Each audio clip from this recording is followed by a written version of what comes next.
Yeah, I'm still have some really quality time with Esther. Esther took some studies here, as you can see. It's called Kogo School of Business. So I'm still going to do a little interview with her. Esther, this looks exciting, really. It's a school of business. Can you tell us what happens in there? So this is the Kogo School of Business, and basically everybody who studies business at American University takes their specialized classes in this building. And what are specialized classes? So specialized classes are your core classes, the ones that focus mainly on the business studies, be it just general organizational behavior, or you're looking at international business, or for me, you're looking at finance and accounting. All those classes are, conducted in this building because it's got the desks that are sort of sterilized for that, and then you have the Bloomberg terminals. Our school has one of the best and most number of terminals of Bloomberg. Oh, by the way, tell us what university this is. I'm sorry I didn't ask. So this is still American University, and it's a top university. It's one of the top schools for political science and international relations, especially given that it's situated in the heart of DC, where sort of every international organization is located. So it's very famous for political science and international relations. But the business school is also really good because you have sort of like good professionals who are coming in from the outside to teach and lecture classes here. And then you have the academians who also lecture classes, and they bring with them their research in the areas they've been studying for years and years. So basically that's what happens in this building. Yeah, now, how was the ratio of females to males? So the ratios tend to depend on what major or degree you are in. For finance, we were very few. I think in one of my classes, I was one of the 3 girls who were taking derivative securities out of 15 students. So that's a pretty low ratio, given that we couldn't even make up a quarter of the class as females. Oh, so there is that disproportionate between boys and girls when it comes to finance? Yes, so there's a big disproportionate in terms of finance, because this is where you're studying a lot of math, a lot of quantitative analysis, a lot of research, and just a lot of hours to the studies. So a lot of female students tend to shy away from that. Why do you think so?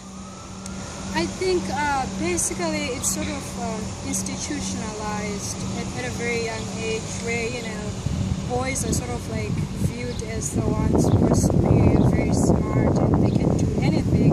And if you are not lucky enough to have somebody who sort of tells you that you're capable of this, you can do it, or if you don't have that backbone that sort of supports you through the ups and downs, it tends to sort of sway the ratios. For boys, it's sort of like I don't really care about the grade. I can take the class and sort of like fail and retake it. But for female students, it tends to be, what if I fail? There's that hesitation of this is not something I'm comfortable with. So I think that's what I've tended to see, that we don't really have the structures that sort of groom women at a very tender age to realize that they're also capable of doing that. So do you think we were already groomed for that, or you kind of had the go in you to say, I can take anything?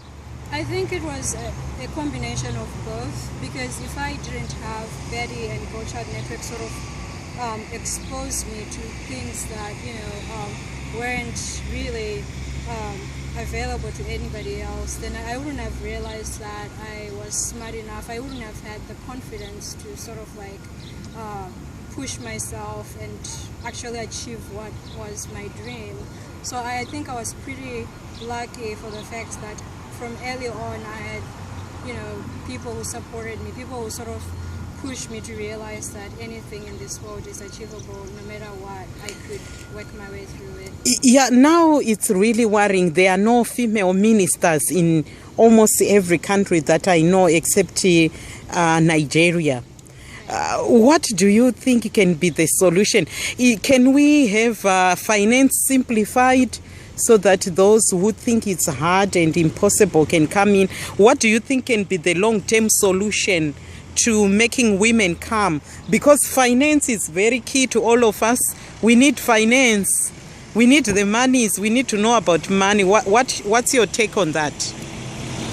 I think the one solution that could work is just to support girls from early on, like just telling them and showing them that they're capable and making sure that they're getting the hours they need to practice. Because I think with finance, you can't really simplify it. It's either you get it or you don't.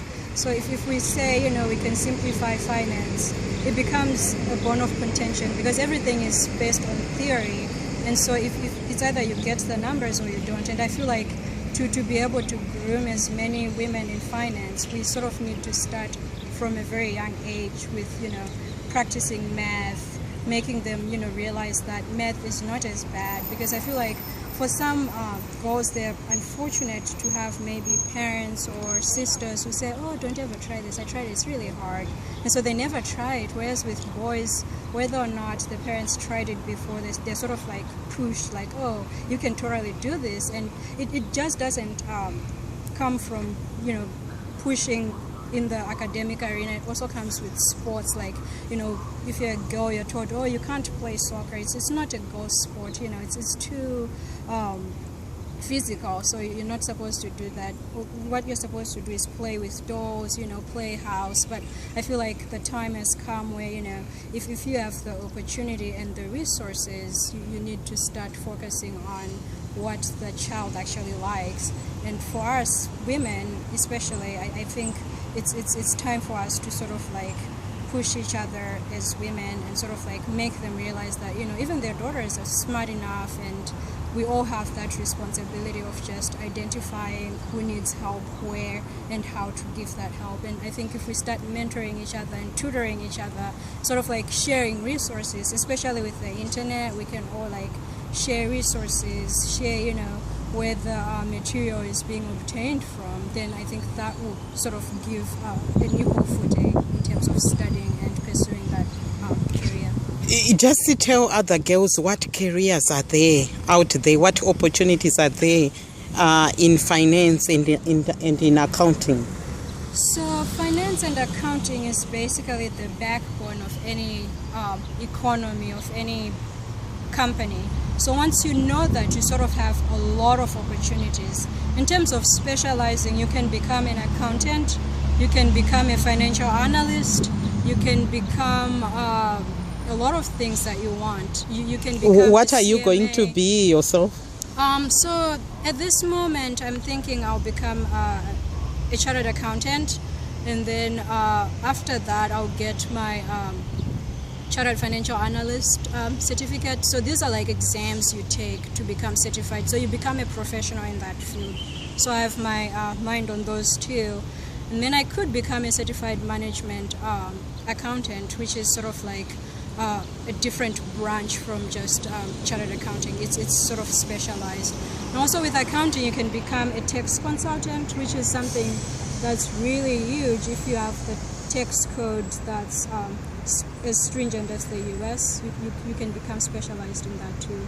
And for those who are interested in working within the company itself, you can become an internal auditor, and you take exams for that to become certified as an internal auditor. So accounting and finance open up a very big, diverse environment where you can operate anywhere, in any field, in any company. If you're interested in technology, for example, you can go there and become a financial manager of some sort, a portfolio analyst.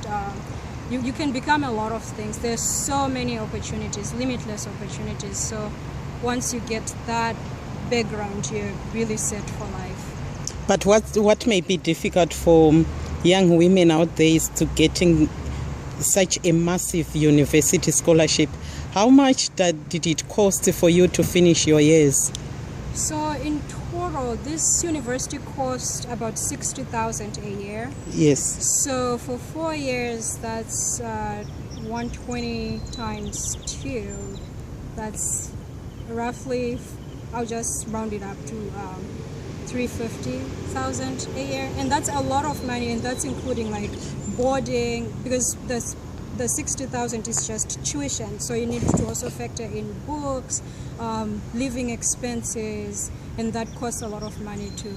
And I think for us, coming from Africa, that's a very limiting factor, where sometimes we don't get the full ride scholarship, and then our parents or our relatives can't help us to even raise the boarding fees that we would need to live here in the United States. So I think if we had many scholarships just dedicated to girls or children from Africa, things would be a little bit better. Yeah, later on we will talk about your courageous sponsor, the woman who brought you here. I know she might be very, very excited to hear that we are appreciating her from another corner. But the most important thing is that you were here, and some people were very, very kind to just be brave and support you. But the most important thing of all is that you took the opportunity.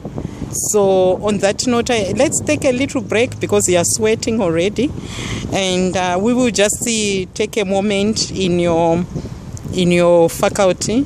I just want to go in there and see even more, and then to get an opportunity just to thank the sponsor officially and every great thing that you did in the faculty. So thanks, Esther.